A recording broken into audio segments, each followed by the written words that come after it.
Hey guys, what's going on? Here I am hanging out with Casper. I don't really have a huge plan on where I want to take this video. It'll probably end up in some kind of just long rant, but I kind of just wanted to touch base on how I built my collection and where I plan to take it in the future, and maybe get some of your guys' ideas on what's going on. But stay tuned. Let's get a rant going.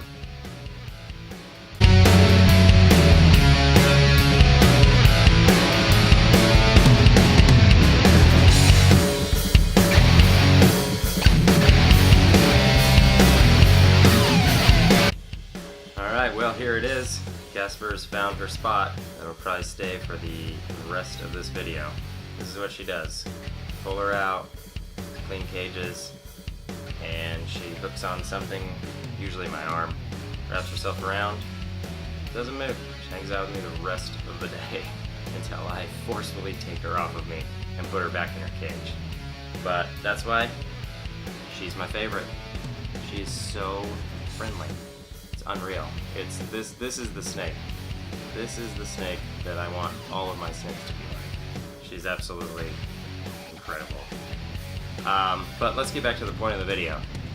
So I just wanted to touch base on some things that I feel like I've been seeing here and there. I feel like a lot of people just go ahead and dive straight into ball pythons, which, you know, I sort of did myself. But I feel like I did it with a little more strategy than a lot of people do. And I think that's something that pays off in the long run, you know? Like, it's tough to say, but when you have a bunch of snakes, ball pythons in this case, it costs money. It does, and it's unfortunate. But I love these things, and in order for me to keep doing it, I would, you know, hopefully like for them to pay for themselves. Maybe make a little bit for me on the side. That'd be nice too. But in doing that, you know, I'm very particular on what I get and how I get it and who I get it from. And I feel like that's kind of the tough spot in the industry is you have a lot of people that just show up, buy a collection dump from somebody who really didn't love their animals in the first place either, and they just get a good deal on it, and they end up with, you know, 60, 70 snakes right off the bat, and then they're kind of in the same position.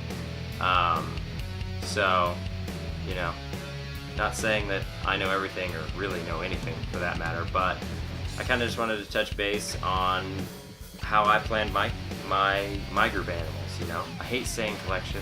I'm going to say it 40 more times before this video is over, but I hate making it sound like I have Pokemon cards laying in here and they're just like some inanimate object that is here. You know, I hate it, but it's like ingrained in my nervous system to continually say collection. But at any rate, minus that little rant. So what I did is I went ahead and, with the exception of Casper, every one of my animals has a recessive link. They're either visually showing or a carrier for.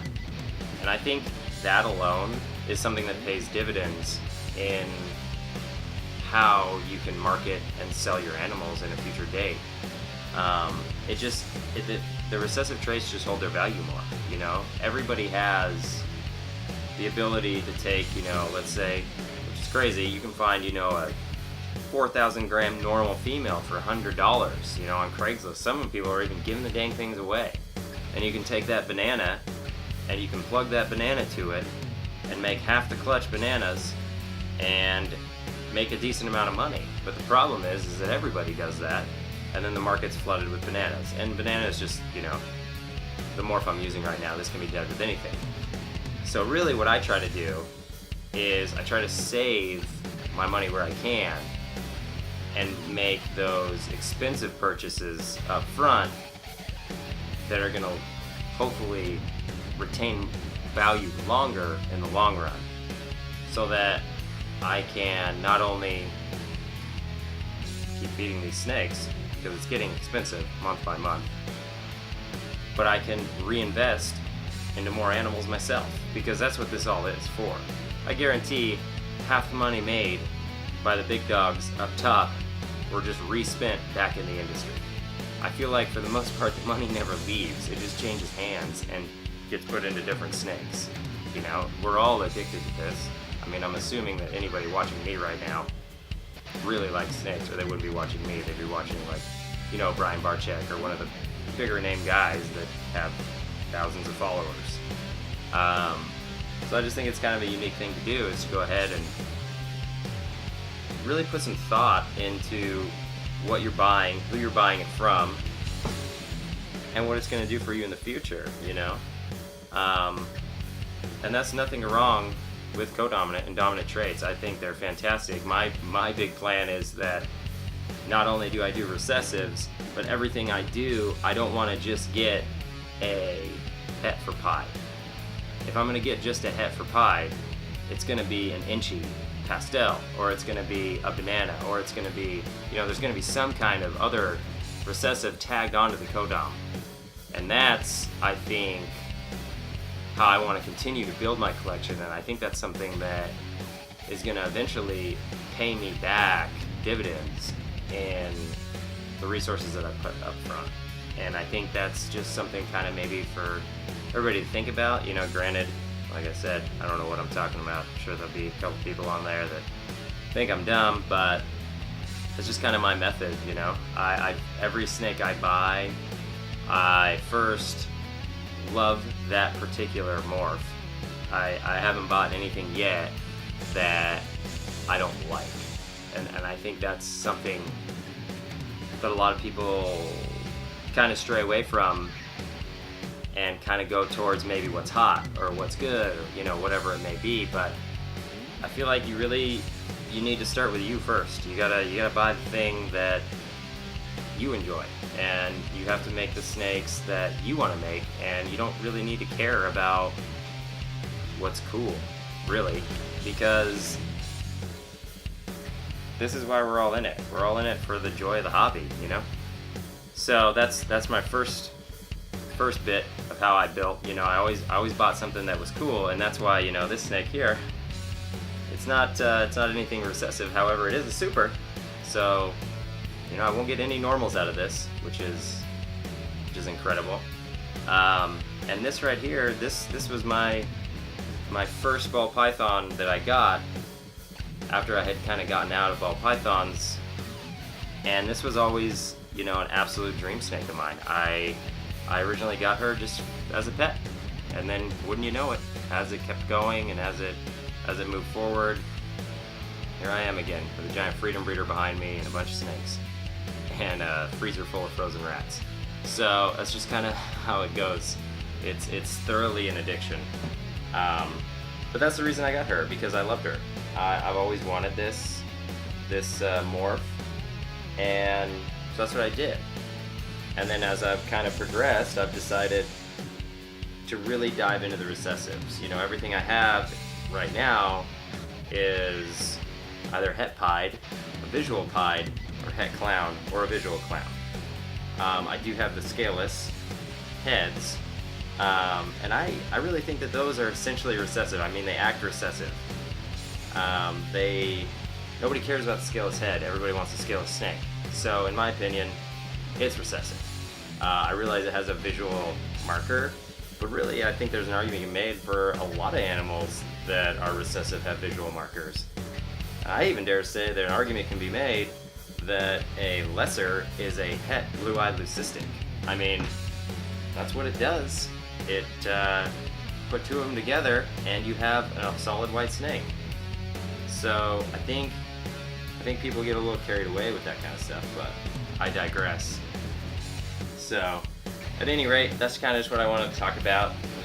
I don't know, had something to think about. It's been a while since I made a video. Kind of felt like this would be kind of a cool next step. Kind of talk about my overall group of animals and kind of how I choose them. You know, I try to always look for the future. I try to be smart about it. I try to be meticulous. I try to make sure that every snake I buy, not only I love that morph, but I love what it can do with what I have, you know. And I think that's some cool things that people really need to focus on. First and foremost, what you love.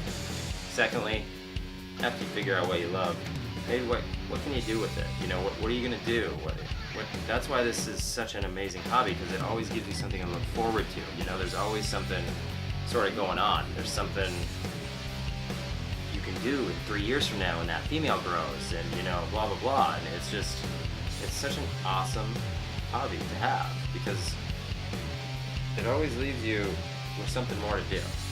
You know, you're never satisfied really, but you're always happy at the same time. You know, and I think that might even be the secret to happiness. I tell you what. But at any rate, I had some more videos to come. I kind of wanted to do a basic, you know, kind of how I skin the cat, so to speak. You know, there's 1,000 ways to skin the cat, and there's literally 1,000 ways, it seems like, to raise a ball python.